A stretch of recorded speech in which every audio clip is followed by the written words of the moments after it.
Deputy Chief Minister in charge Tourism Mccl has said that the management of the Mccl Cement Limited (MCCL) decided to dismantle the chimney of the plant since it was old and there was fears that it might collapse anytime soon. On the functioning of the government-owned cement plant, the Industries Minister said that the government will take into confidence the stakeholders before taking any decision on the same, but hinted at a permanent closure of the plant as stated by the Chief Minister Conrad K. Sangma recently.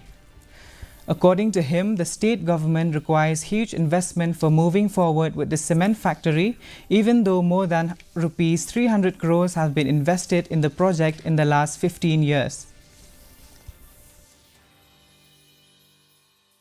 Boleh tu atas kanal badan di lapan perayu dengan lawat ke report ada itu boleh ulah rimbol aslam ha timat ke online di mah yo urah kanu ko por mensau nak kata bahab peran yo mom kena pentri kau kata ada gue dah gue deh berge MCL lembaga jing request lokal ni MDC bat katu ani ke stakeholder te ni perkat dia kan dimilai no sotu jing ai bobon te Tapi perkat ni yang ustum temani perkat bah kan urkum will take a decision.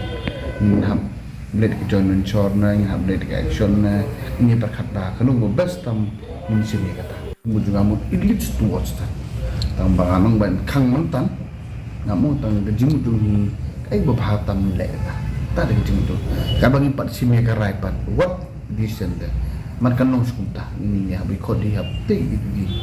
Belum kamtam katu ani kinong yalam tu angkut MLA MDC KCA Mira Catman kamtam stakeholder ini sim bagi jinggu bahatam ini sim kata